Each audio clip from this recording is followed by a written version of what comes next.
If you grew up near the Appalachian Mountains, you already know. Folks don't just make up stories out here.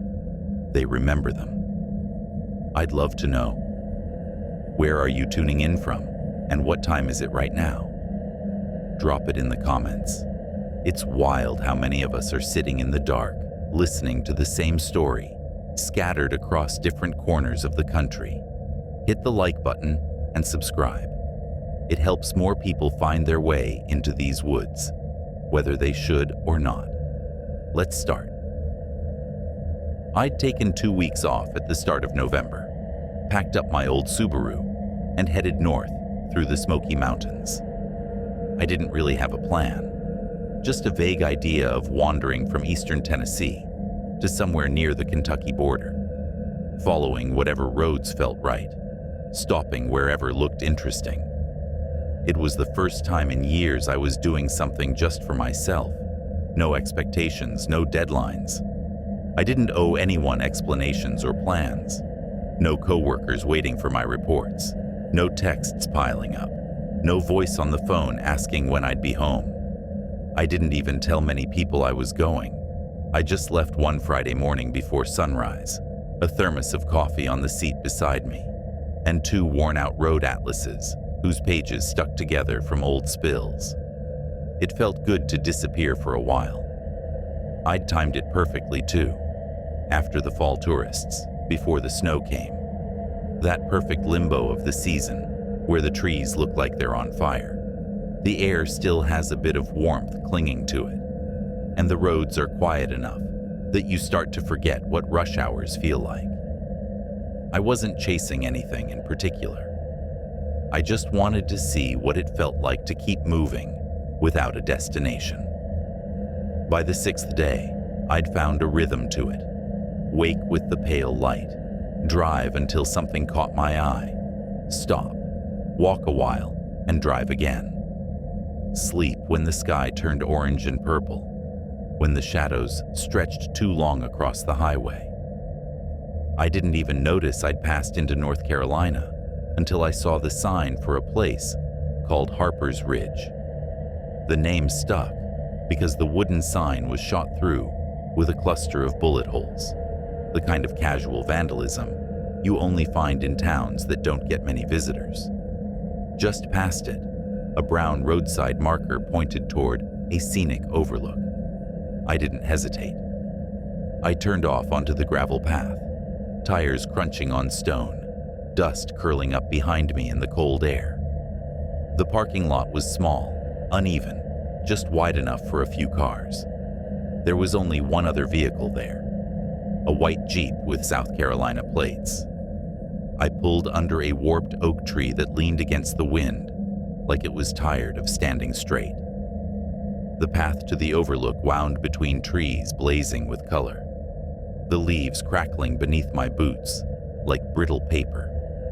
When I reached the top, the trail ended in a low stone wall, worn smooth from years of people leaning against it. 2 people sat there, legs dangling dangerously over the drop.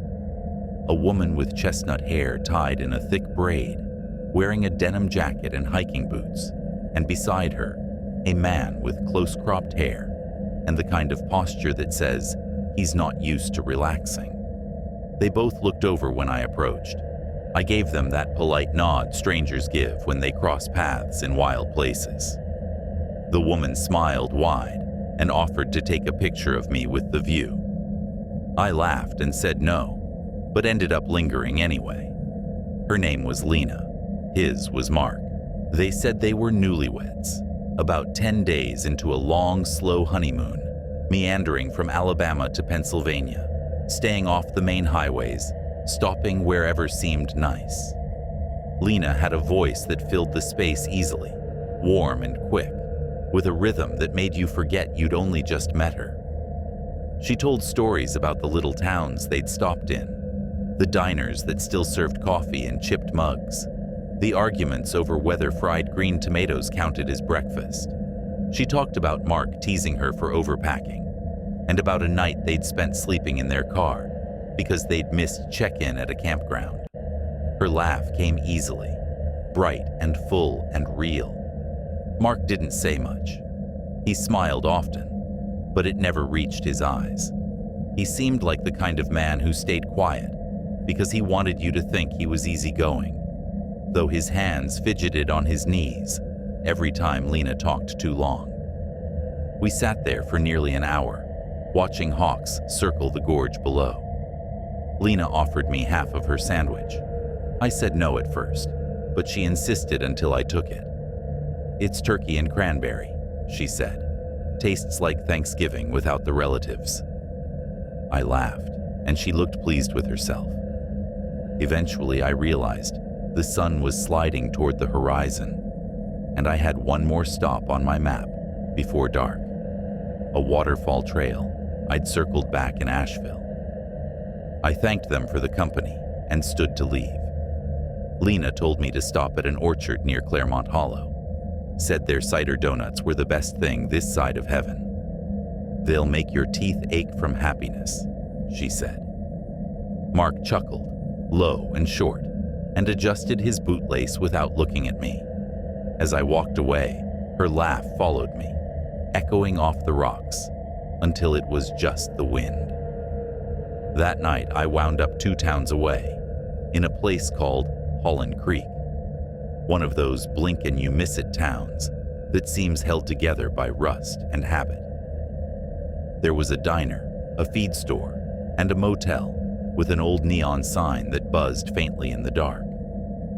The clerk behind the desk looked like she hadn't slept since summer. Still, the room was clean, and the water ran hot.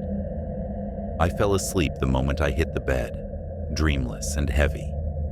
The next morning, the sky was a dull gray, the kind of light that makes you think it'll rain all day but never does.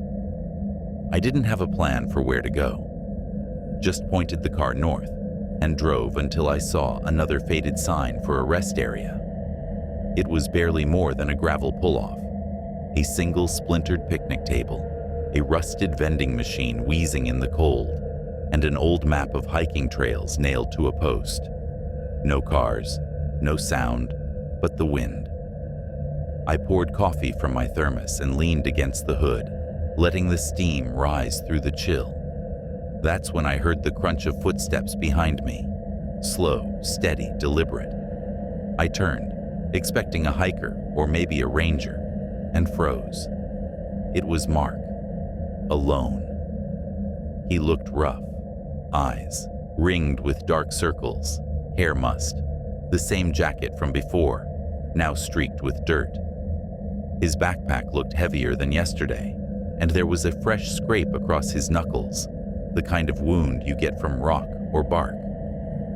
"Hey," I said, forcing casualness. "Didn't expect to see you again." He blinked, like he hadn't realized who I was, then smiled too quickly. "Small world, huh?" he said, voice tight. I asked where Lena was. His hand twitched on the strap of his pack before he answered. "She got sick overnight. Must have been something she ate. Didn't want to ruin the rest of the trip, so she took a rideshare back to Harper's Ridge. She's resting at a motel." I nodded, but the words felt wrong, like a story rehearsed too many times. I'd driven that stretch of road yesterday. There was no cell service for miles. Who takes a rideshare from a mountaintop? I didn't say it out loud. He asked where I was headed. I shrugged. Nowhere in particular. He said he was going to Beckley Hollow. Said there was another overlook even better than the one before.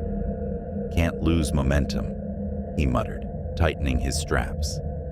"If I stop, I'll never get going again." Then he walked past me and kept moving up the trail. I stood there a long time after he disappeared. The wind picked up, whistling through the trees.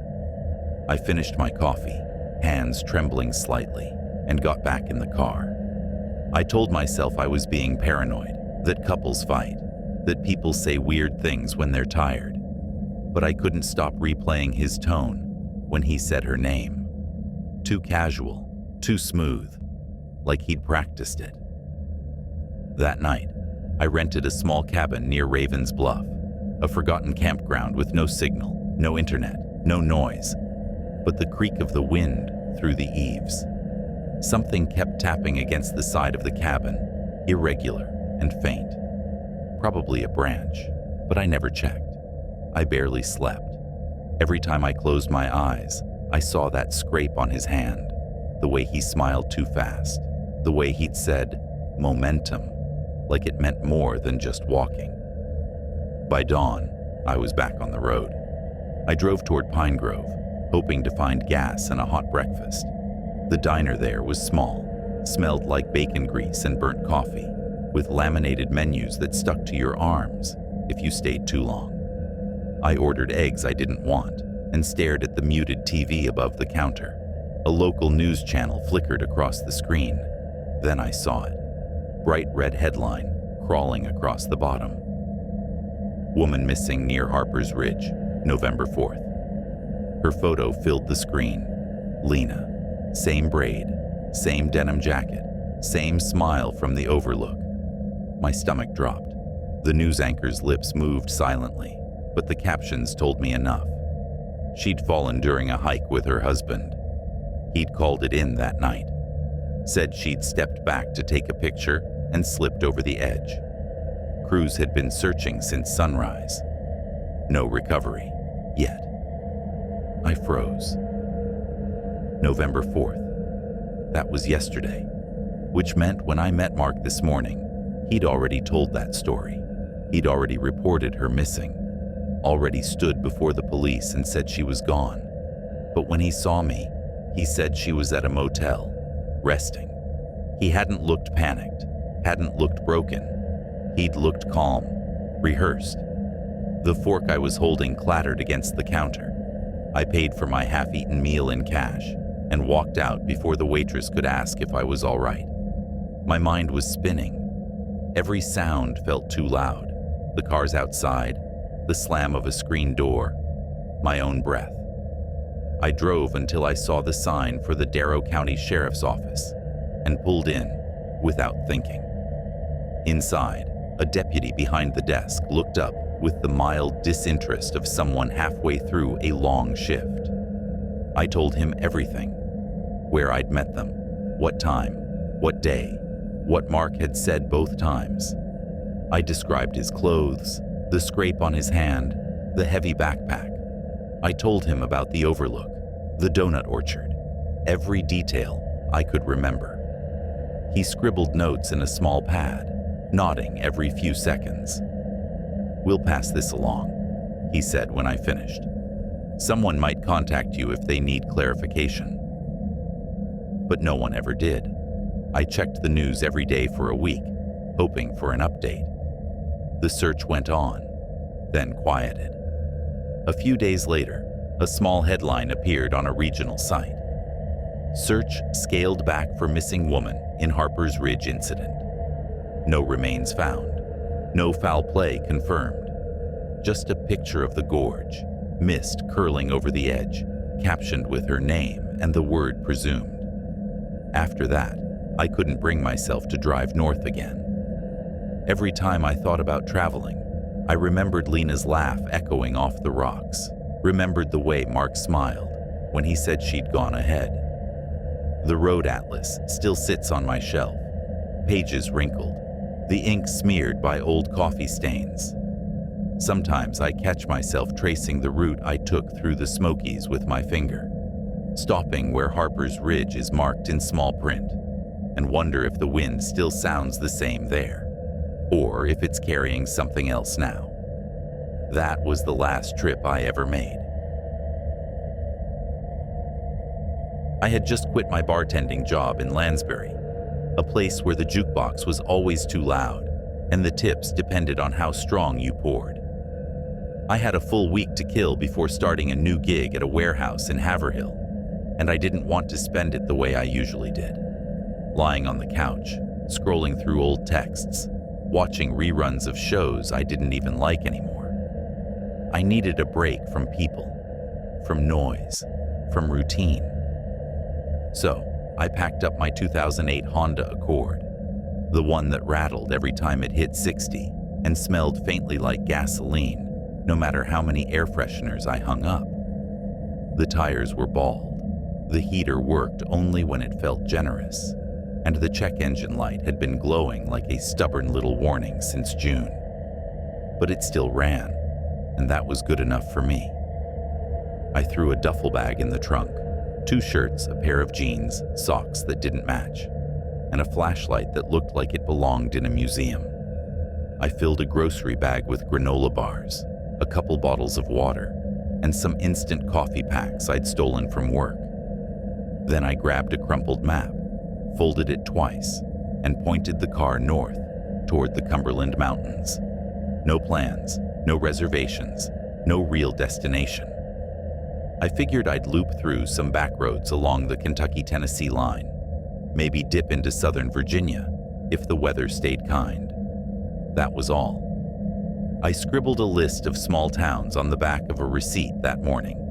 Names I didn't recognize, taken from an old hiking forum I'd skimmed the night before. Nothing official, just enough to make it look like I wasn't driving aimlessly. My roommate Eddie had raised an eyebrow when I told him. "You taking anything for protection?" he asked. "Like a knife or something?" I laughed and waved him off. I wasn't heading into the wilderness, not really. Just some light hiking, a little quiet, a few days to let my brain breathe. I told him I'd check in every other day.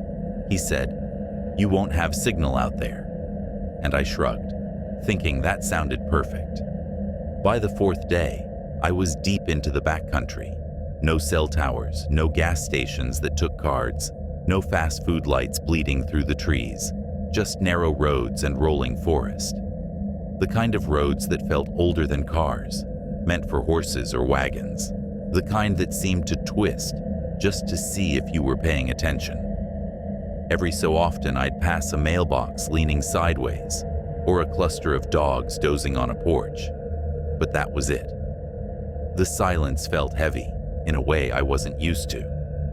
That Thursday afternoon, I stopped at a bait and tackle shop near Lake Marston, a crooked little shack with a Pepsi sign faded to pink and a hand-painted board that just said, "Live Bait." Inside, the air smelled like worms and oil. The man behind the counter looked like he'd been part of the place forever. Weathered face, denim shirt, cigarette stuck to his lower lip, even though it wasn't lit. We chatted about fishing and the rain that was supposed to roll in that weekend. Then he mentioned a trail nearby, said it wasn't on any map. "About 6-7 miles, round trip," he said. "Just look for red tape tied to the trees. Locals use it sometimes." He said it like it was a secret, like he was doing me a favor by mentioning it. I figured, why not? I hadn't stretched my legs in a while. So I parked near the trailhead, shouldered my bag, and started walking. It wasn't a bad hike, steep in parts, quiet except for the occasional rustle of a bird or the creek that appeared out of nowhere around mile 3. I didn't see another soul. By the time I made it back to my car, the sun was dropping behind the ridges, painting the sky orange and purple. I'd planned to stay in a small motel 2 towns over, a place called the Pine Rest Lodge, $42 a night, according to a handwritten note on the forum. Brick building, faded sign, the kind of place where the curtains are always closed and the front desk smells like stale coffee. It sounded perfect. I started driving, GPS long dead, just following my gut and the vague instructions on that crumpled list. The road was typical of the area, narrow, cracked, barely 2 lanes wide, with no painted lines and no lights. Leaves covered the shoulders like nature's camouflage. About 20 minutes in, I caught a pair of headlights in my rearview mirror. At first, I didn't think much of it. It was the first car I'd seen in nearly an hour, maybe someone heading to the same town. But after a few miles, I noticed something strange. They weren't getting closer. They weren't falling back either, just hovering at the exact same distance. I slowed down, expecting them to pass. They didn't. I sped up, and they matched me. I told myself it was probably a local who didn't want to tailgate some lost stranger. That made sense, for a while. But there were plenty of straight stretches, clear chances to overtake. They never did. The car behind me swayed just slightly now and then, drifting toward the center line before straightening again. Not like a drunk driver, too deliberate, too careful. It was like whoever was behind the wheel wanted me to know they were there. I gripped the steering wheel tighter, checked the mirror every few seconds. The longer it went on, the smaller the world seemed to become.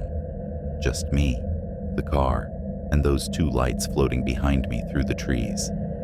I reached for the radio, desperate for noise. All I got was static.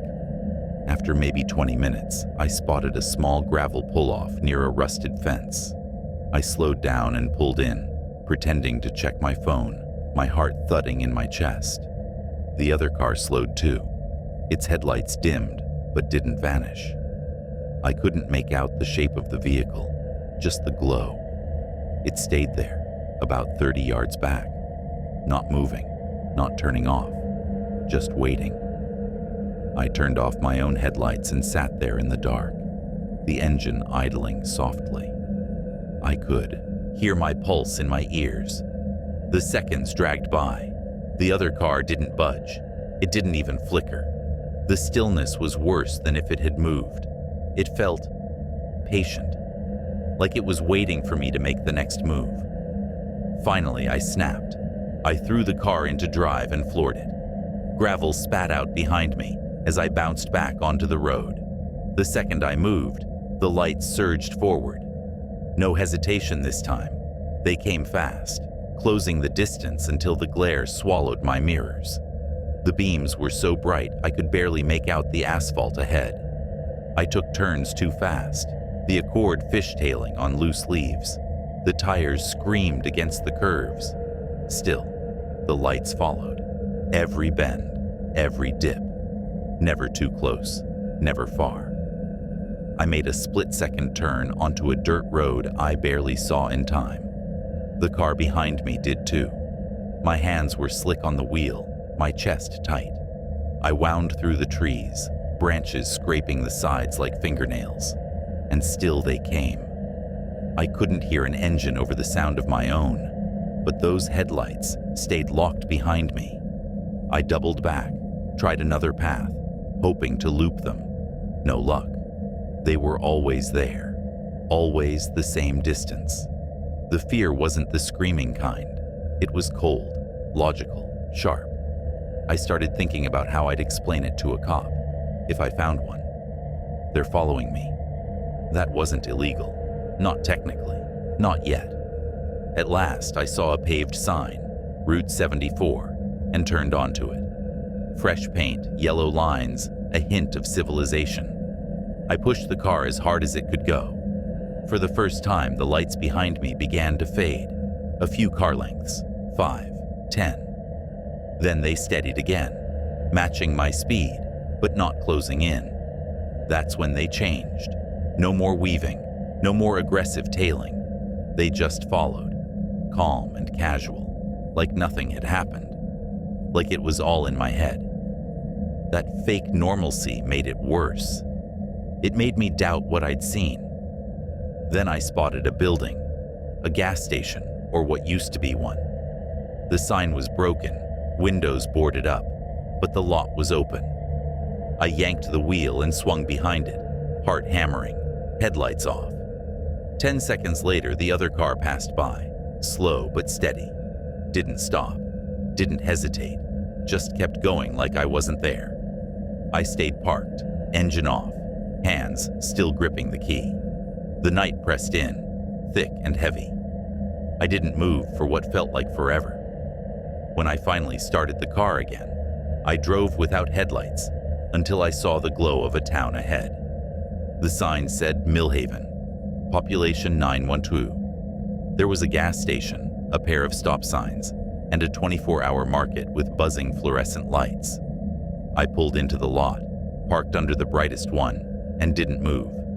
I slept there that night, in the driver's seat, jacket zipped to my chin, one hand on the steering wheel, the other clutching the old flashlight I hadn't used. I woke up stiff and sore, with the sun on my face, and the market clerk knocking on my window, asking if I was okay. I nodded, pretending I was fine. Later that morning, I checked into a nearby motel, the Ridgeway Inn, $49 a night, cash only. I stayed 2 nights and barely left the room except to grab takeout. I kept glancing out the window, expecting to see headlights in the lot, a shadow at the edge of the street. Nothing ever came. After that, I stuck to highways. No more shortcuts, no more back roads, no more trusting strangers' directions. I never saw that car again. But sometimes, when I'm driving late and the road behind me is empty, I'll catch a flicker of light in the rear view. Just a reflection maybe, or maybe not. I tell myself it's nothing. But every time, my hands still tighten on the wheel. That was the last time I ever drove alone through the Cumberland Mountains. It was late September, one of those years when the chill came early and the leaves in the mountains blazed red and gold before October even began. I'd been sitting on the edge of burnout for months, and the thought of another week spent on my couch, scrolling through my phone, felt like a slow death.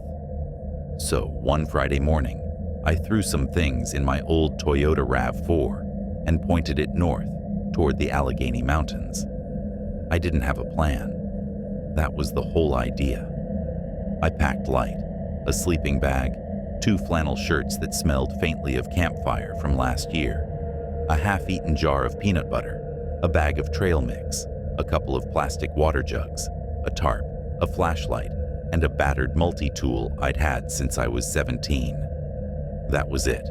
No tent, no cooler, nothing that screamed camper. I just wanted quiet roads and a little space to think. The only rule I made for myself was no interstates. I wanted the kind of roads that wound through forgotten towns, that took hours longer, but made you feel like you were actually going somewhere. By the second day, I was cutting through the narrow switchbacks outside Elliott Springs, the air so crisp it stung when I cracked the window. My phone stayed on airplane mode most of the time, half because the signal was useless, half because I didn't really want anyone reaching me anyway. By day 4, I was deep in the folds of the Alleghenies, moving through little mountain towns with names that never made it onto maps. Places where the general store doubled as a post office, and the same 3 people probably owned half the valley. I remembered something my buddy Caleb had told me back in July, after too many beers at his porch table. He said there was this strange stretch of mountain road out past Hawthorne Gap, way up in northern Pennsylvania. He called it the Quiet Mile. Said it curved through the hills like a forgotten piece of history. No ranger stations, no campgrounds, no scenic overlooks, just trees and mist. Feels like it doesn't exist on the map, he'd said, like you slip off the edge of the world for a while. It stuck with me. So when I found what looked like the road he meant, a narrow ribbon of cracked asphalt disappearing into thick pines, I took it. The canopy was so dense that even at midday, the light looked like evening. It was beautiful, sure, but not the kind of beauty you share on postcards. More like the kind that warns you to tread carefully. I didn't see another car for miles, just the flicker of my own headlights bouncing off trunks as the road coiled around the mountains. Eventually, I spotted a gravel pull-off on the right. It wasn't marked, no sign or gate, just a little clearing with a crude fire ring in the center, made from blackened stones. Someone had camped there before. I figured it was as good a place as any to stop for the night, better than risking a deer jumping out on some blind curve after dark. I backed in, left the keys in the ignition, and spread my tarp beside the car. The sun bled out fast behind the ridge, and the cold crept in with it. I layered both flannels and slid into the sleeping bag, lying on my back, staring up at the skeletal outlines of trees. I think I dozed off, not long after full dark. Maybe an hour later, maybe less, I woke up to the crunch of tires on gravel. My eyes opened before my brain caught up. Headlights swept across the trees for half a second, bright enough to throw shadows, then went dark. Someone had pulled in. It was a big truck from the shape of it, a square silhouette with high beams set wide. I couldn't see a plate. It just idled there, a low growl under the quiet. I waited, thinking maybe it was someone turning around or stopping to rest, but the engine didn't cut. 5 minutes passed. 10. Still running, no one getting out. The sound of that engine filled the clearing like a heartbeat. Then the cab light blinked on, stayed for 1 second, then off. That flicker made something crawl down my spine. There was no reason for it to feel wrong, but it did. It felt deliberate. I sat up slowly, trying not to make noise, my breath fogging in the cold. I pulled on my boots, laced them tight. The headlights came back on, this time full beams. They hit me straight in the face, washing out everything. I threw an arm up to block it. Then the truck jolted forward, not toward the road, toward me. I scrambled to my feet, heart pounding, and ducked behind the back wheel of my RAV4. The truck screeched to a stop just a few yards from my tarp. The headlights burned so bright I could see the outline of my own car shadow cast across the trees. Still, no door opened, no voice, nothing but the steady purr of the engine. Then came the rev, one quick deep roar of the motor, then silence. My mouth was dry. I shouted, something like, "Hey," just to fill the air. But my voice sounded too small in the open space. The truck didn't move. Then it backed up a few feet, stopped, rolled forward again. Slowly, this time, like it was testing me. That was enough. I grabbed my backpack, left everything else, and sprinted straight into the woods. There was no path, just branches and undergrowth clawing at me from every direction. The deeper I went, the thicker it got. Branches whipped across my arms and face. I tripped over a root and landed hard, biting back a sound.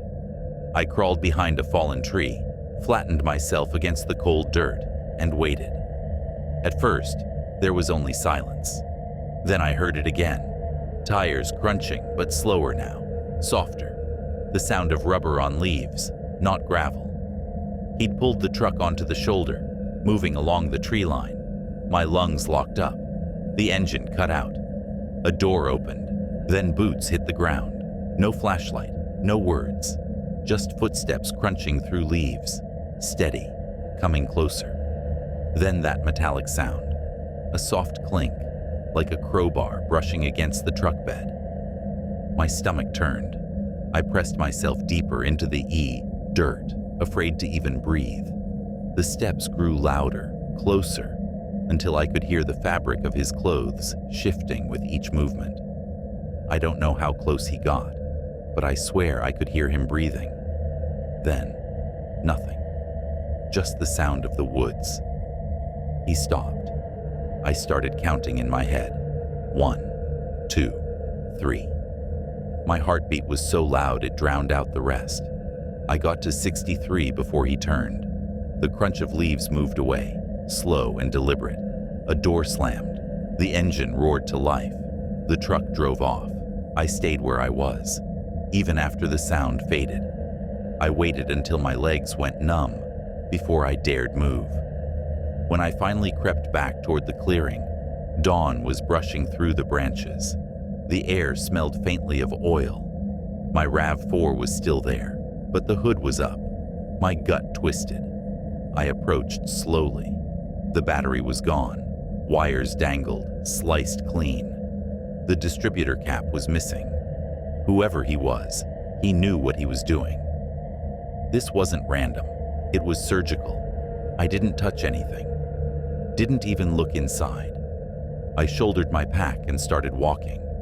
Didn't know where I was heading, didn't care, as long as it was away from there. After what felt like hours, the road began to slope down. My legs burned, my ears tuned to every sound behind me. Every rustle of wind felt like footsteps. Every gust through the leaves made me flinch. Eventually, I spotted something pale through the trees, a white building, a small wooden church, its paint peeling, a cross over the door. 2 old sedans sat out front. Lights glowed in the windows. I hesitated at the edge of the lot, then walked around back and knocked on a side door. After a long moment, it opened. The man who answered looked to be in his 50s, gray at the temples, wearing a flannel shirt and jeans. His expression didn't change when he saw me. Mud-covered, shaking, clearly terrified. "You lost?" he asked. I stammered something about car trouble, no phone, no service. He didn't press, just nodded, stepped aside, and said, "Come in." The warmth hit me like a wave. Inside, it smelled faintly of coffee and old wood. He handed me a mug of tea, then made a peanut butter sandwich without a word. Told me I could sleep on one of the pews if I wanted. I thanked him, though I don't think the words came out right. I lay down, but I didn't sleep much. Every sound made me tense.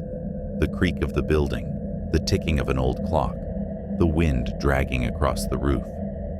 I half expected headlights to appear through the windows, but they never did. When morning came, the man drove me into the nearest town, New Mason, and dropped me at a garage. The mechanic, a stocky guy in grease-stained overalls, listened as I told him roughly where the car was. He sent a truck to tow it. They found it that afternoon, half hidden under a scattering of leaves. When I came back to the shop, the mechanic shook his head. "Wasn't kids," he said. "Whoever did that knew what they were. Taking, battery, distributor, fuses, all gone. Cut clean." He asked if I wanted to call the sheriff. I told him no. I just wanted it fixed. He didn't argue. He just gave me a look, one I didn't understand then, but think about a lot now, and said, "Suit yourself." I paid whatever he asked, didn't even ask for the receipt, and checked into the nearest chain motel with my back to the wall and the bathroom light on. I stayed 3 nights. Every evening, I sat at the window, watching the parking lot until I couldn't keep my eyes open. When the car was ready, I left before sunrise. Drove the entire way home with the radio off. Mirrors checked every few minutes. I still take time off every fall, but now I stay near towns, campgrounds with people, places with lights and noise and motion. I tell myself it was just bad luck, just a stranger passing through, nothing more. But sometimes, when I'm driving late and the road is empty and the woods start to press close, I catch myself looking for those headlights. That was the last time I ever camped alone in the Alleghenies. There were 4 of us squeezed into Evan's ancient Honda that rattled every time it hit a bend. We left before sunrise, the sky still pale and empty, the air sharp enough to sting. The back seat was overloaded with sleeping bags, a half-smashed cooler full of cheap beer, and 2 bottles of whiskey someone hadn't bothered to recap. I didn't really know the other guys, just Evan, sort of. We'd had a couple of classes together at Appalachian State, nodded at each other on campus, that kind of thing. Darren and Luke were his close friends, the kind of people who shared inside jokes mid-conversation, laughing about things I didn't understand. I think I was just the extra passenger, a filler spot. Evan said they did this trip every fall, called it their escape run. He made it sound almost spiritual, like some annual pilgrimage to clear their heads before the semester drowned them again. I didn't care where we were going. I just wanted to get out of town for a while. The drive wound deep into the Cumberland Mountains, those rugged folds that seemed endless once you were in them. The kind of drive where GPS dies 10 minutes after leaving the interstate. We passed through a handful of dying towns, paint peeling from porches, rusted trucks half sunk in the grass, stray dogs sunning themselves in the middle of the road. I watched it all blur past through the window, clutching my stomach as the turns made my insides roll.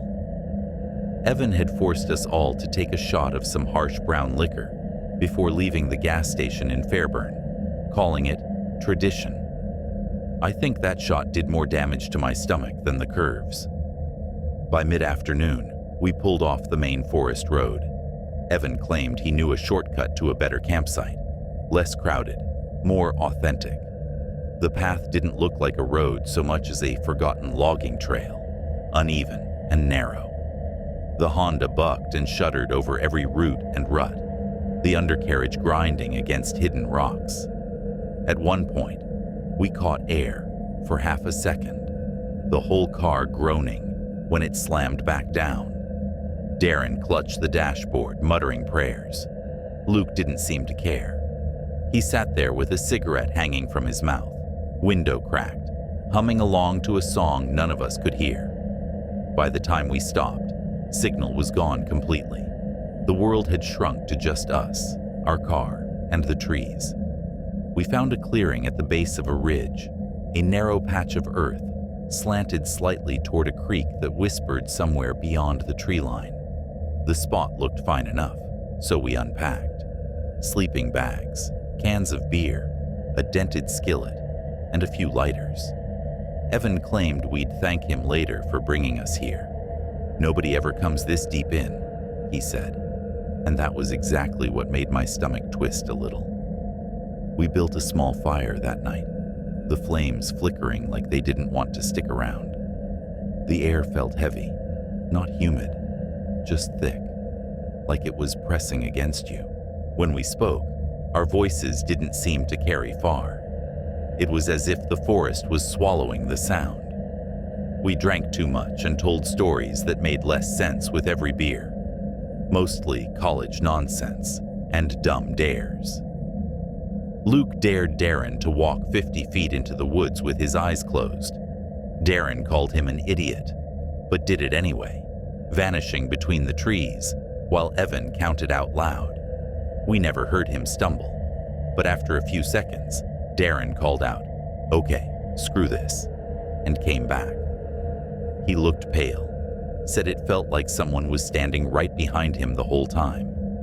Evan laughed it off, saying the woods mess with your head after dark. Then he disappeared for a few minutes himself, flashlight bouncing through the trees. When he came back, he said he'd seen a deer, just standing there, totally still, watching him. Its eyes looked wrong, he said. Too big, too human. Luke threw a stick at him and told him to shut up, but none of us laughed much after that. I barely slept. Every time I closed my eyes, some small noise snapped me awake. A scrape, a shift, the whisper of movement. Branches brushing the tent, maybe. The low hiss of wind through pine. I told myself it was just the woods settling, but it didn't sound like wind. It sounded like footsteps. The next morning, the fire pit was cold, and the fog clung low enough to wet everything we touched. We decided to hike further into the hills. Evan swore he remembered a trail from a past trip. If it was there, it was barely recognizable. The path was choked with weeds and deadfall, winding up through a steep incline that made our legs burn. The higher we climbed, the quieter it got.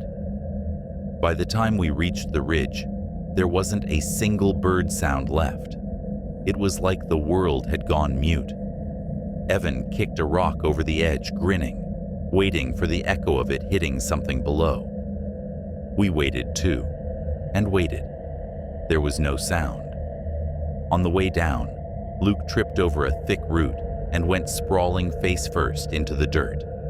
When he got up, his hand was bleeding, a deep, clean gash across his palm.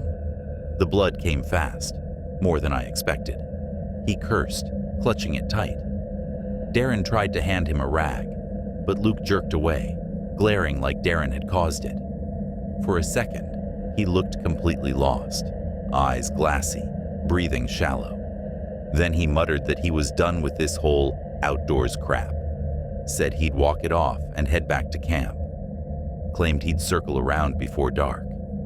We let him go. Nobody really thought he meant it.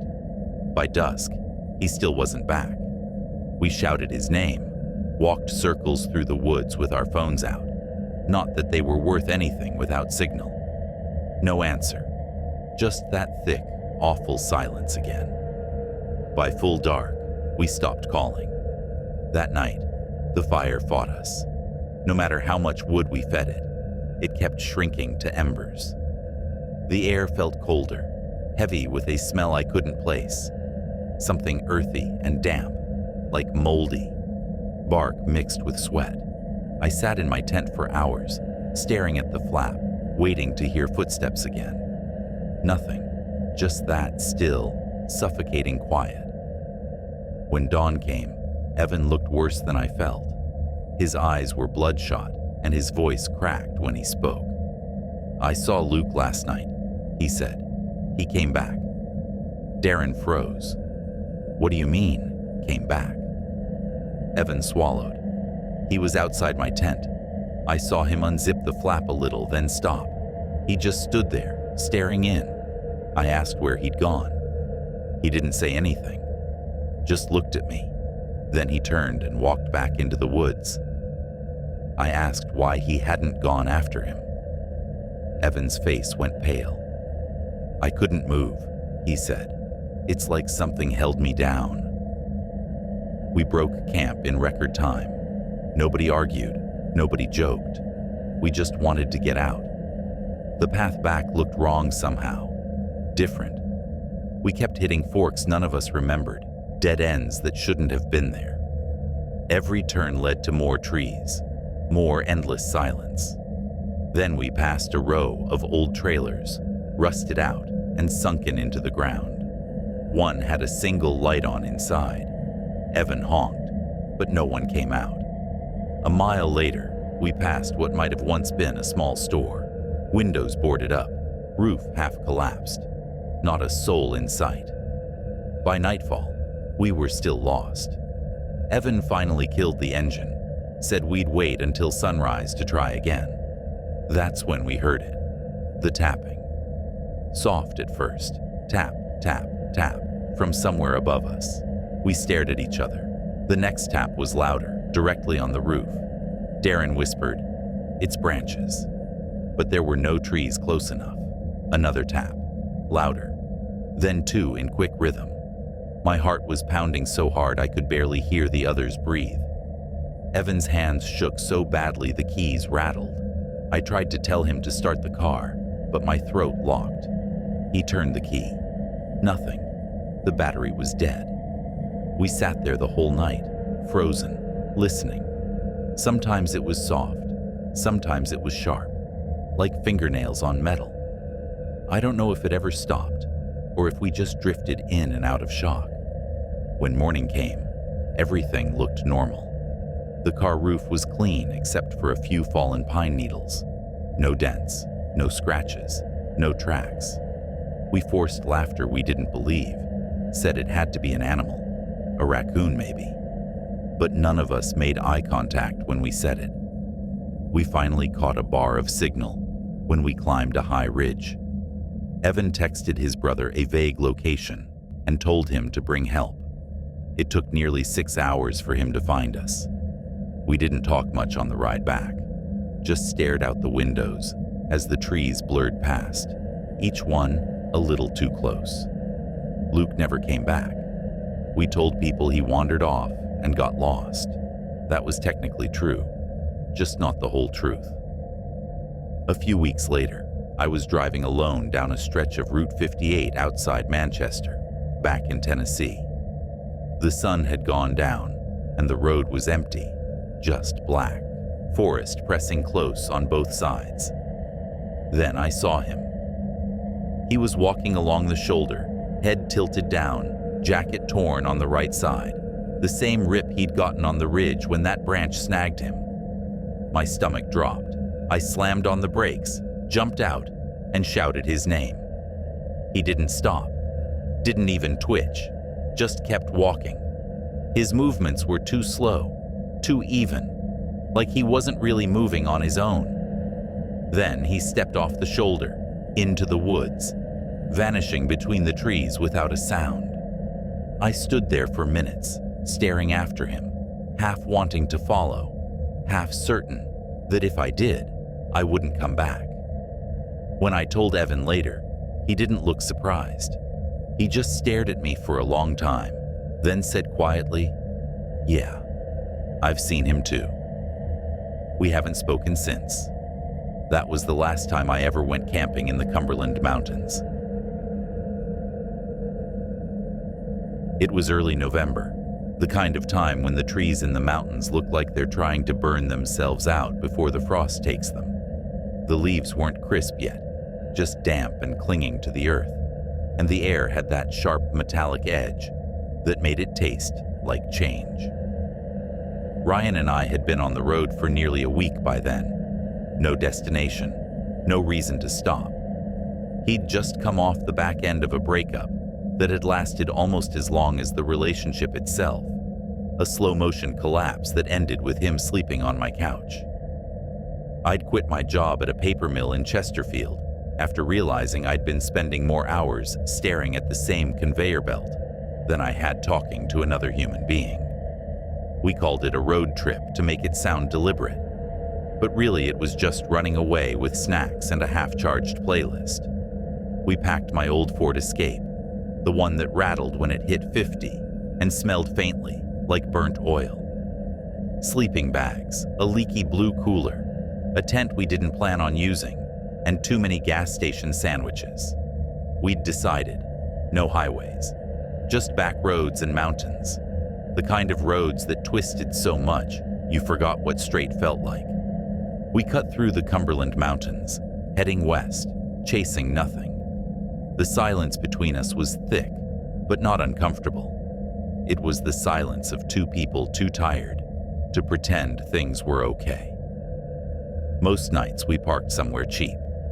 Trailheads, rest stops, the occasional empty lot outside a church. We ate what we had, tried to convince ourselves we were making memories and not just wasting time. That night, we'd passed through a place called Baker's Hollow. You wouldn't even call it a town, really. A single gas station, a post office that looked abandoned, and a sign half swallowed by kudzu that said Population 212 in faded paint. The sun had already dropped low, and the light drained quick out there, like the hills were swallowing it. That's when we saw it, a narrow gravel road veering off to the right, almost hidden behind a curtain of trees.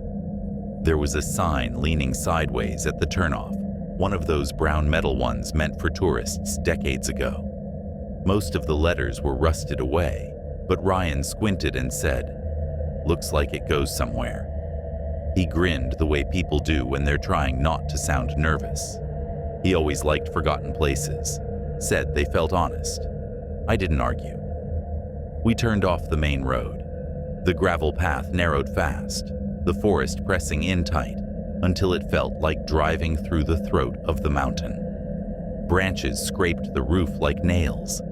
I rolled the window down to see better, and the air smelled heavy, wet leaves and iron, like rain that hadn't fallen yet. The trees finally opened up into a wide clearing. It could have been an old logging site or just a patch of ground no one wanted anymore. Grass grew in uneven tufts through cracks in the gravel, and a rusted oil drum lay on its side near the tree line. Ryan cracked open a beer and climbed onto the hood. I grabbed what was left of the cold chicken from the cooler. We didn't say much at first, the kind of quiet that doesn't need to be broken. The forest around us seemed to hum. No wind, no bugs, just that low electric stillness you only get in deep woods. Ryan finally spoke, his voice low. "These mountains," he said, "they feel tired, like they've seen too much." I told him that sounded like something he'd write in a bad poem. He laughed, short and sharp, then said, "No, I mean it. Like they don't care about us anymore." We talked a little about where to go next. Maybe Kentucky, maybe head east toward North Carolina. But neither of us really cared. We were just moving to move. We didn't bother setting up the tent. I reclined the driver's seat, and Ryan crashed in the back with his jacket over his face. The flashlight we'd used earlier was still wedged against the dashboard, casting a dull amber glow that made the inside of the car feel small and safe. I drifted off. When I woke up, it was darker than it had any right to be. The flashlight was dead. The kind of dark that feels thick, where the outlines of things dissolve. My breath fogged the glass. My phone was a useless black screen. I wiped the window with my sleeve, just enough to peer out. Ryan was awake, sitting up in the back seat. His eyes were locked on something outside the windshield. His face looked wrong. Too pale, too focused. "What time is it?" I whispered. He didn't answer, didn't blink. I turned to look where he was staring. At first, I didn't see it. Then I did. Something was standing at the edge of the clearing. It was tall, almost unnaturally so, shoulders broad and straight. Something hung from its frame, like a heavy coat or maybe a blanket, the edges ragged. It didn't move, didn't even sway. It was far enough that the details blurred into the dark, but I could tell it wasn't a tree. The outline was too smooth, too deliberate. "You see it too, right?" I asked, barely moving my lips. Ryan nodded once, his head trembling with the motion. We just sat there. The thing didn't move. It didn't do anything, but it was facing us, waiting. I tried to reason it out. Maybe a hunter, someone in heavy gear. But no one hunts at midnight without a flashlight. No one just stands still like that. I reached slowly for my keys. The faint metallic jingle felt deafening. That's when it moved. It didn't turn or step. It slid, sideways, smooth and fast, gliding across the clearing like it wasn't bound by the ground. It stopped again, facing the car from a new angle, closer now. My pulse slammed in my ears. Ryan made a sound, halfway between a gasp and a sob. I twisted the key in the ignition. The engine coughed once, then roared to life. I flipped on the headlights. Nothing. The clearing was empty, just trees and gravel. But something was off. The space felt wrong, hollowed out, like the world was pretending to be what it was supposed to be. Ryan's hands clenched around the headrest, knuckles white. "It was right there," he whispered. I tried to nod, tried to keep calm. "Just a shadow," I said. "A trick of the light." He didn't answer. He just pointed at the side mirror. I turned. It was there again, behind us, just within the red glow of the taillights, perfectly still, facing the car. "Go," Ryan whispered. I slammed the car into reverse. Gravel exploded beneath the tires as we shot backward. Then came the sound, a solid, heavy thud beneath us. The car jolted hard enough to knock the breath out of me. Ryan yelled my name. I hit the brakes. Nothing behind us. No body, no shadow. Just the empty road, the forest crowding in on both sides. I didn't stop to think. I threw it into drive and floored it. The road back out felt endless, branches clawing at the car as if they wanted to hold us there. I didn't ease up until we hit pavement again, the headlights catching the faded green of a highway sign for Route 19. We didn't talk for a long time. The sound of the tires on asphalt was the only thing grounding us. Eventually, I pulled into a gas station, the kind that looks like it hasn't been updated since the 80s. The lights inside were buzzing, half of them dead. Ryan muttered something about needing the bathroom and got out. I watched him walk toward the door, half expecting it to never open again. But it did. He came back pale and quiet, eyes hollow. "Let's go somewhere with people," he said. We drove until we found a diner, the kind with one flickering neon sign that said, "Open all night." The inside smelled like old coffee and fryer oil. A sheriff's deputy sat at the counter talking to a waitress. Ryan walked straight up to him, voice shaking but steady. "Has anyone reported anything strange out by Mill Creek Road?" The deputy froze mid-sip. "You boys been out past mile marker 9? We looked at each other. I nodded. He sighed, set his mug down slow. "You didn't stay long enough to see it walk, did you?" "What?" I said, though my throat barely worked. He looked at us for a long time, eyes tired. "We lost a hunter out there about 15 years back. Found his truck, keys in the ignition, boots in the bed. No tracks, no struggle, just gone. Folks started seeing things not long after. Always in the same clearing, always around this time of year. Tall, still. Sometimes it drifts, never walks." The waitress rolled her eyes and told him to stop scaring people. He shrugged, drained his coffee, and said softly, "You can tell yourself it's fog, or your headlights, but you don't really believe that, do you?" We left without finishing our coffee. Outside, the air was colder, heavier, like the world itself was holding its breath. The neon light flickered against the car's hood, making the shadows jump. Ryan didn't speak until we were back on the road. When I finally asked if he was okay, he shook his head. "It wasn't looking at us," he said quietly. "It was waiting." We drove until dawn and crossed into West Virginia, the sunrise bleeding weakly through the mist. We got a motel room near Logan, pulled the curtains tight, and didn't leave until afternoon. Neither of us mentioned what we saw again.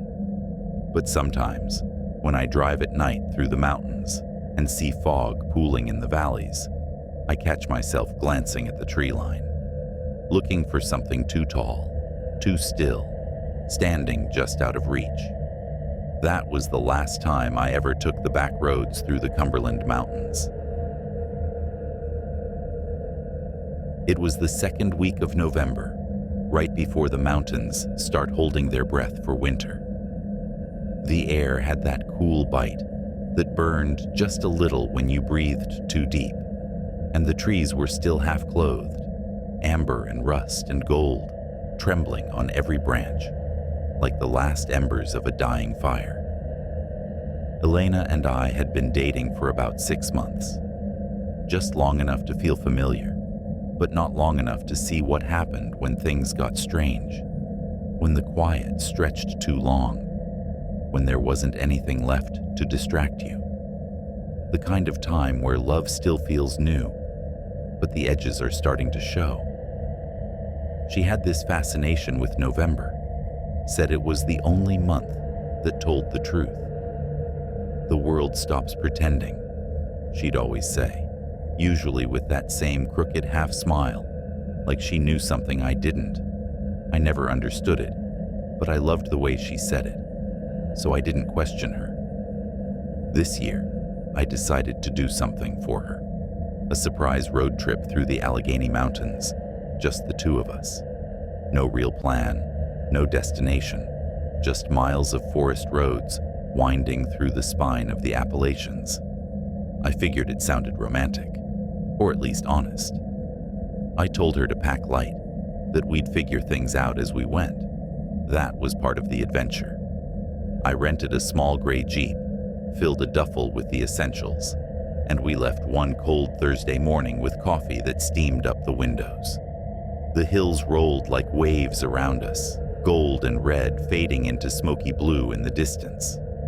We stopped at roadside fruit stands, bought apple cider that tasted like spice and sugar, and a jar of wild honey that leaked sticky trails into the glove box. She said it felt like we were chasing the last breath of fall. I'd only made one real plan. I'd booked us a place for Saturday night a small inn I'd found on some outdated travel website that barely loaded. The pictures were grainy, an old yellow house with ivy strangling its porch posts, and the kind of soft, warm lighting that made it look more painting than real. It was called Maple Hollow Guest House, tucked somewhere near the West Virginia border. No reviews, no social media, just a name, an address, and a phone number that went to a voicemail with a woman's voice saying, "Rooms available, leave your name." I did, and a day later got a text that said, "Room 5 confirmed, see you soon." I didn't tell Elena. She loved found places, places without pictures, where you didn't know what you were walking into. I thought she'd think it was charming. The day we arrived, the sky was bruising into dusk. The driveway was long and narrow, gravel crunching beneath the tires. There was no sign out front, just a battered mailbox with faded numbers, barely visible. The house itself sat tilted into the hill, bigger than it looked online, 3 stories of patched siding and shuttered windows. One of the upper panes glowed faintly, but by the time I blinked, the light was gone. There were no other cars in the lot. That should have seemed nice, privacy, quiet, but instead it felt wrong. It was a Saturday, peak color season. Every other place we'd passed had been full. A small bell rang when we stepped inside. The air smelled faintly of pine and something else, like old paper and candle wax. The lobby, or the space pretending to be one, was small, low-ceilinged, with a single crooked bookshelf and a desk that looked older than the building itself. The woman behind it didn't even look up at first. She was writing in a thick leather-bound ledger, her long gray braid hanging over one shoulder. When she did, she smiled, slow and knowing, like she'd been waiting for us. "Room 5, she said. She didn't ask for a name, didn't mention payment, just slid 2 tarnished brass keys across the desk. Breakfast starts at 7. The porch creaks, but it's sturdy. Her voice was soft, calm in a way that made me uneasy. The stairs groaned beneath us as we climbed. The hallway above was long and narrow, the floorboards dipping slightly with each step, like the whole structure had settled unevenly. Our door stuck at the bottom before giving way with a low moan. Inside, the room was clean, but sparse. A single window facing the tree line, another overlooking the gravel lot. The furniture looked borrowed from different decades. A brass bed frame, 2 mismatched nightstands, 1 lamp with a faded green shade. Everything leaned just a little, like gravity had gotten lazy here. Elena ran her hand along the windowsill and smiled. "Feels like a place time forgot," she said. We didn't stay long. The innkeeper had circled a diner on a paper map, Harrison's Place, 15 minutes down the road. It was one of those low-lit spots with cracked booths, laminated menus, and the smell of coffee and grease baked into the walls. We ordered pancakes even though it was almost 8 at night, and she laughed so hard when I tried to pour syrup from a bottle with a broken cap that I couldn't stop watching her. She had this laugh that filled spaces, made the quiet feel warm instead of strange. I remember thinking I wanted to hold on to that sound. By the time we got back, the road was black and the trees looked like shadows pressed against the car. The inn sat dark. No porch light, no glow from any windows. It looked empty. The front door stuck before opening with a sound like a sigh. Inside, the air had changed. It still smelled like pine, but stronger now, sharper, mixed with something faintly metallic, like wet iron. We tiptoed up the stairs, our footsteps echoing in a way they hadn't before.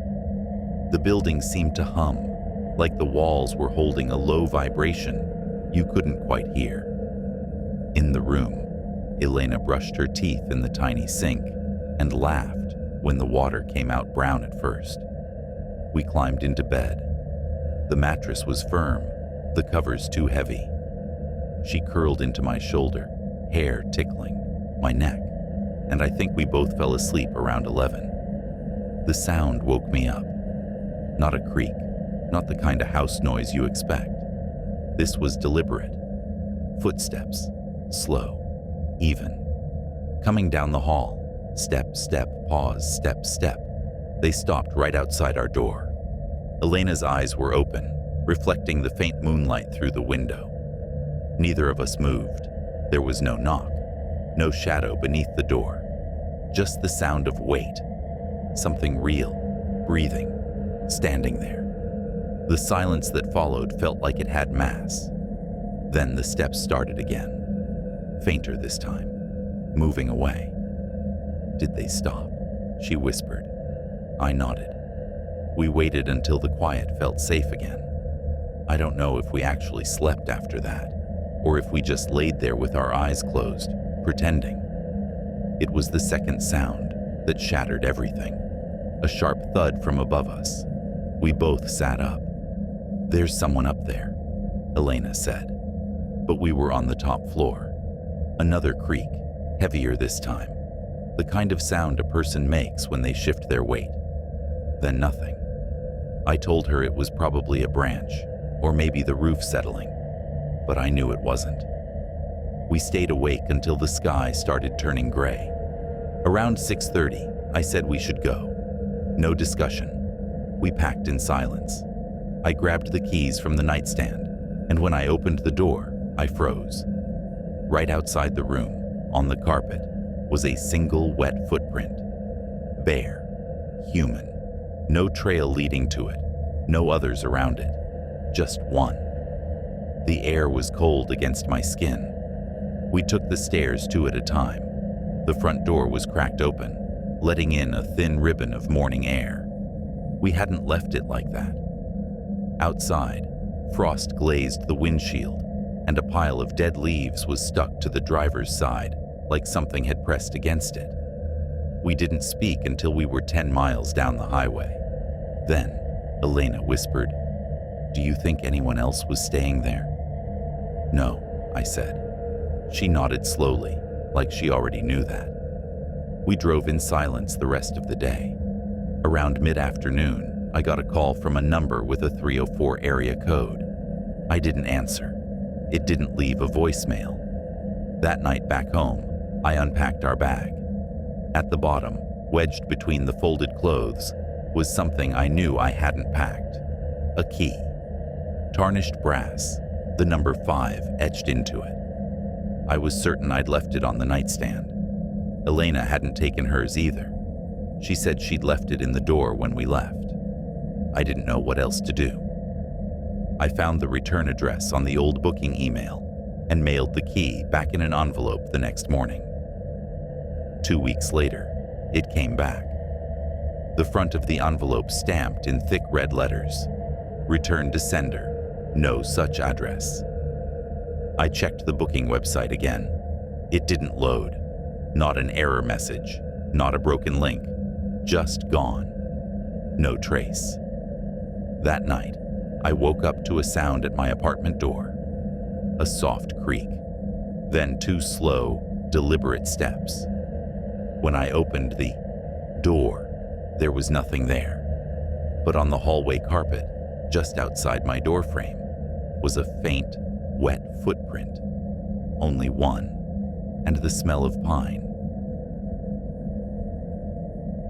My brother and I were cutting across the Cumberland Mountains, somewhere along the border of Kentucky and Tennessee, when the radiator light came on. We weren't on a trip for fun. Our dad's brother, our Uncle Harold, had died that summer, and like most things in our family, it got messy fast. There was no will, no executor, and no one willing to handle the cleanup. Just a scattered collection of boxes in a half-collapsed trailer on a patch of land that barely counted as property. So of course, we got nominated. My brother Noah and I had the flexible work schedules, which really meant we didn't have much going on, and the least to lose. The plan was simple enough. Drive down from Ohio, clear out what we could, toss anything that wasn't worth keeping, and haul the rest home. 3 days tops. No sightseeing, no detours, just a long drive, a cheap motel, and whatever came out of the AM stations once the signal gave up. By the 3rd day, we were exhausted. It was mid-October, that weird in-between time where the mornings were wet and gray, and the evenings dropped faster than you expected. The highway we were on had been twisting uphill for miles, the kind of narrow mountain road that looked like it had been carved by hand a century ago and never widened since. No shoulder, just cracked asphalt and guardrails made of old steel cables that sagged like they'd stopped caring years ago. Trees pressed in so close they scraped the mirrors. That's when the engine started rattling. A hollow metallic sound, like a loose coin bouncing inside the hood. The temperature gauge shot up a second later. Noah muttered something under his breath and turned off the radio. We coasted downhill until we rolled into a hollow, a bowl-shaped dip between ridges, and that's where we saw it. A gas station, or what used to be one. The sign said Jeb's Service and Supply. The letters faded to a faint red. The overhang sagged, and the pumps looked like they hadn't moved fuel in a decade. Still, the lights inside were on. Barely. The place smelled like motor oil and tobacco gone stale. Behind the counter sat a man in a camo jacket flipping through a catalog with pictures of deer blinds and four-wheelers. He didn't look up when we walked in. I told him our car was overheating. He didn't ask how far we'd come or where we were heading. Just said, "Caleb will come," and went back to his reading. No phone call, no offer of help, just that. 10 minutes later, a tow truck rolled up, beat to hell, one headlight out, the kind of vehicle that looked more alive than roadworthy. The driver stepped out slow, all wrinkles and leathered skin. His eyes were sharp and pale, like river stones. "Caleb," he said by way of introduction. He popped our hood, ran a gloved hand over the engine, and nodded like he was listening to something only he could hear. "Cracked bad, not dead, but sick enough. I can patch her. Won't hold long, not in these hills." Kin followed him behind the station to a squat metal building that might have been a garage once. The roof was slanted and streaked with rust. Inside, every inch of wall space was covered in parts. Alternators, belts, old radiators stacked like bones. Speaking of bones, there were real ones too. Deer skulls, nailed up in rows, their hollow sockets catching the flicker of a single work light. The air smelled like hot metal and something older underneath. Caleb worked fast, muttering as he welded. We sat on a splintered bench near the door, eating the last of our trail mix and sipping lukewarm soda. By the time he slammed the hood shut, the sun was already melting into the trees. He gave the fender one firm tap. "Don't drive too far after dark," he said. "Roads curve worse up here. Deer like to stand where they shouldn't." Then he added, "If you need to stop, there's a lodge up the road. Only one still open this season. Not much else past it." It wasn't exactly an inviting suggestion, but our options were limited.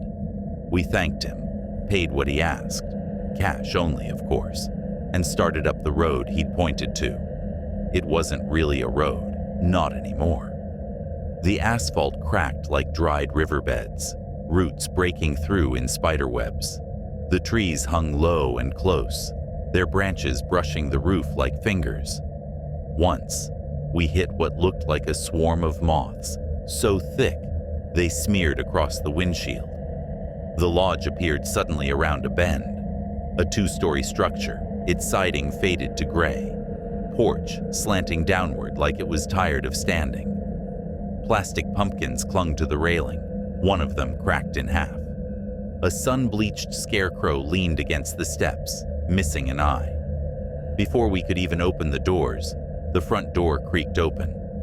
A woman stepped out, mid-50s, maybe older. Her hair was dyed the color of rust, and her skin looked powdered, almost chalky under the porch light. "You two alone?" she asked. Noah and I exchanged a look.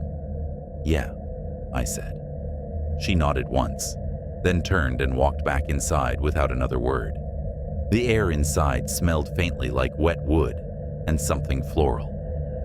The lobby, if you could call it that, was small, full of antique furniture that looked more decorative than functional.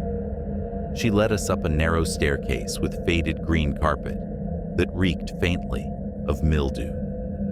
The walls were lined with old photographs, sepia faces, unsmiling, their eyes following as we walked past. Our room had one bed, a flickering electric fireplace, and a window that didn't close all the way. The curtain kept fluttering from a draft even when the air was still. I asked if we could get a second key. "Don't need one," she said.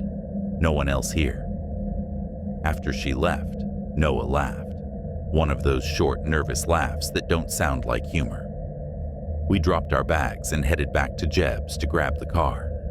The man at the counter didn't look up when we walked in, just handed over the keys and went back to his catalog. On the drive back, the road wound tighter. That's when Noah slowed the car. Someone was standing on the shoulder ahead. Tall, too tall, facing the woods. No car nearby, no light, no movement. "Hey," Noah said, rolling the window halfway. "You okay?" Nothing. No response. No shift of weight. Just stillness. We didn't stop. Back at the lodge, I mentioned it to the woman at the front desk. She didn't look surprised. "They come down from the ridges sometimes," she said. "Don't look long. They don't like being seen." I laughed nervously, thinking she was joking. She didn't laugh back. That night, I woke up around 1 in the morning, needing to pee. There wasn't a bathroom in the room, just a shared one down the hall. I grabbed my phone for light. The hallway was dark, lined with those same staring photographs. But halfway down, I saw a glow near the floor. A candle set directly outside one of the other rooms. It was in a glass jar, wax melted into pale lumps, like it had been burning for hours. But the flame, it didn't flicker. Even when I walked past, even when the air moved. When I stepped into the bathroom, Noah was already there, standing at the mirror. I almost apologized for waking him until I realized he wasn't moving. He was just standing there. And in the mirror, his reflection was looking at me. Not him, his reflection. It stared directly into my eyes, blinking once, slow, like it was waiting for something. My chest tightened. Then Noah turned, normal, confused. "What's wrong?" I swallowed. "Thought I saw someone behind you," I said. He frowned. "There's no one here."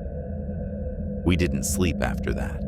Every noise, the building settling, the whisper of wind through the cracked window, sounded deliberate. Around 3, I heard something soft outside our door.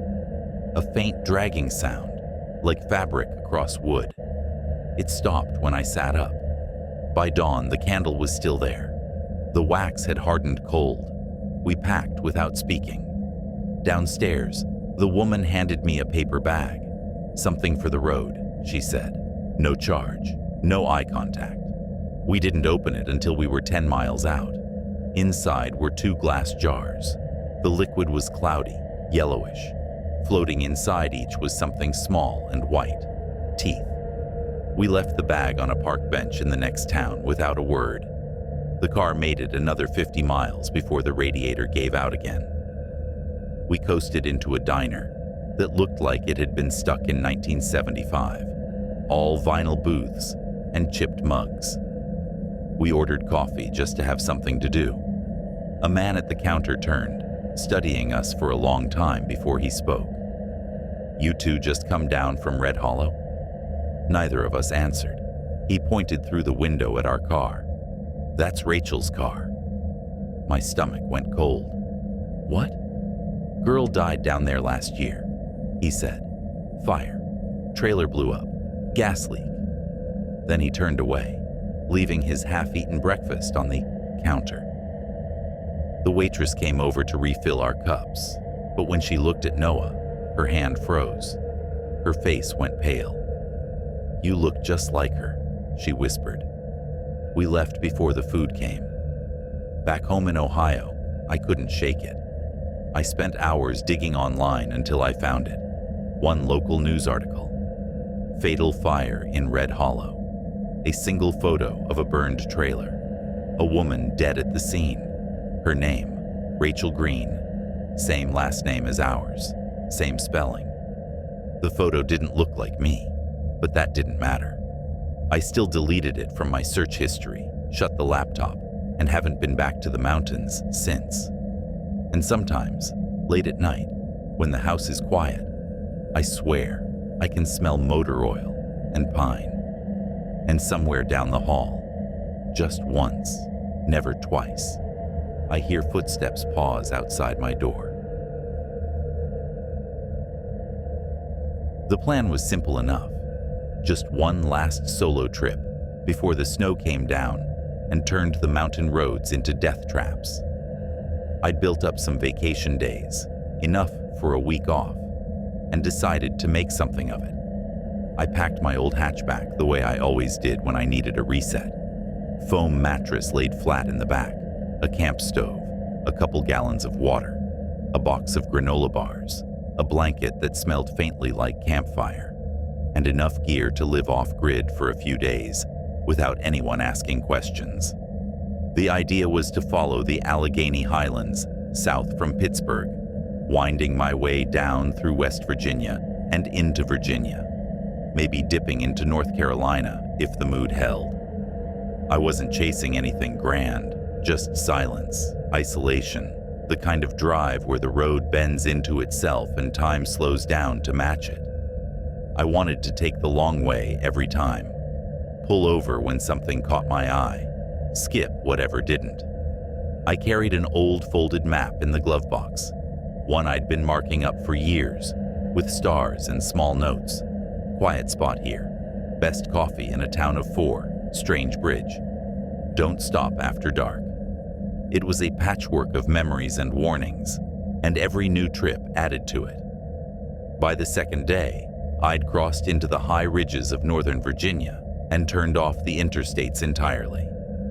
The world narrowed into a maze of steep hills and winding hollows. The small towns I passed looked like fossils.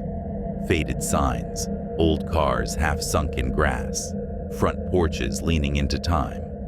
Gas stations had one working pump if you were lucky, and the snacks were the kind that had been there since the last presidential administration. The radio cut out a dozen times, then for good. No cell service, no GPS. I switched the phone to airplane mode to save the battery, though it barely mattered anymore. It was early afternoon when I passed a wooden sign nailed to a tilted post at the edge of the road. The letters looked hand-carved, uneven, worn smooth by weather.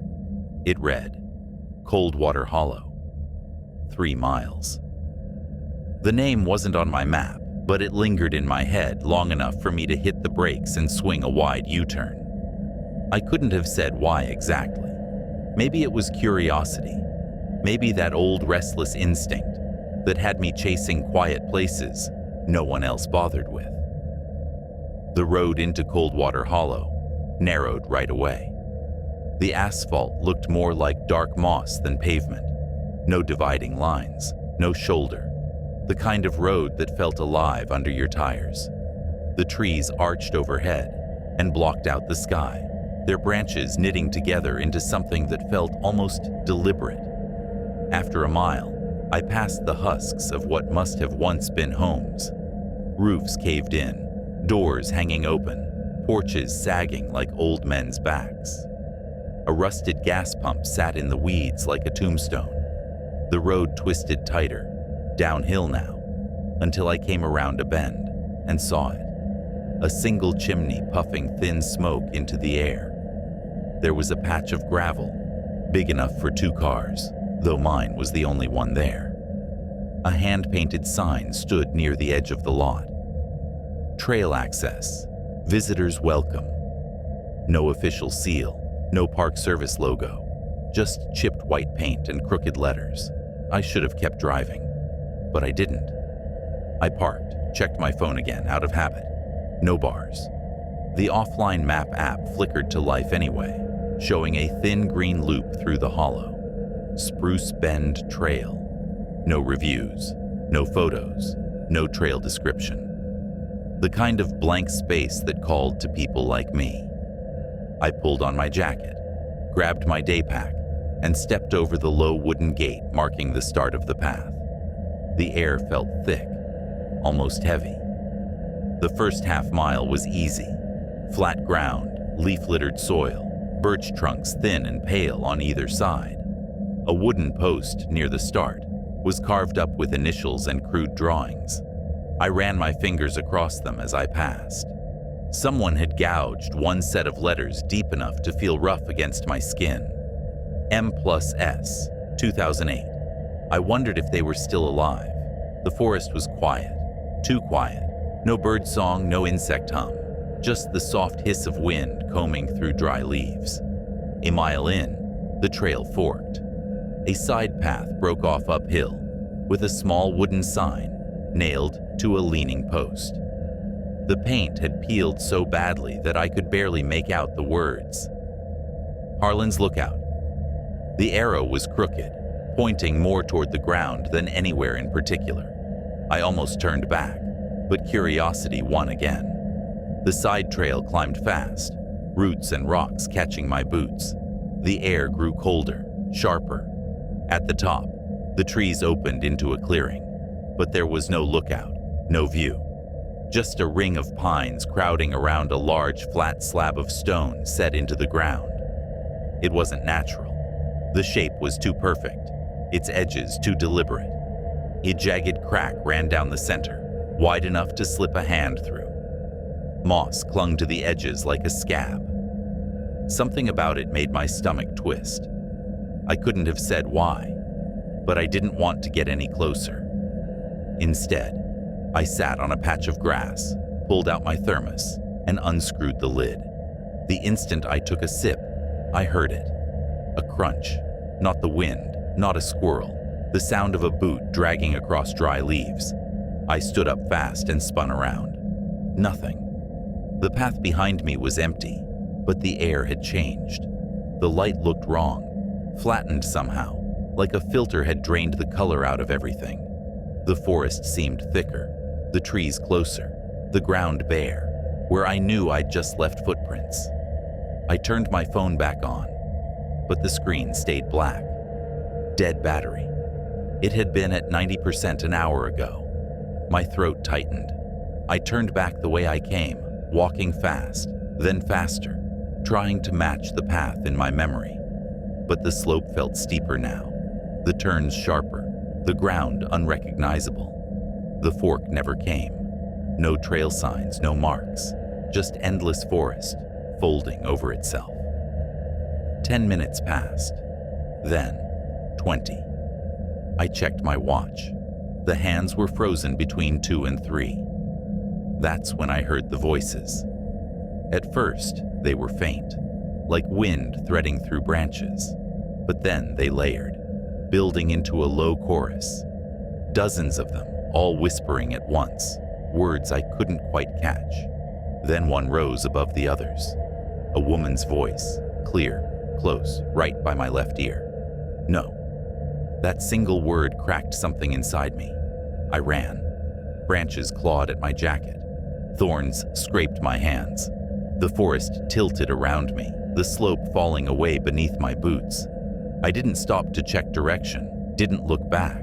I only knew I had to keep moving, to get away. And then, somehow, I was back on gravel. My car sat exactly where I'd left it. The lot looked the same. The air even smelled the same, damp pine and cold smoke, but the gate I'd stepped over was gone. Just an unbroken line of trees where the trail had been. My hands were shaking when I reached for the door handle. That's when I noticed the piece of paper tucked under the windshield wiper. Yellow, folded, soft from wear. I unfolded it slowly. It was a map. Hand-drawn, faint pencil lines tracing the same loop I'd walked. But where Harlan's lookout should have been, the name had been scribbled out.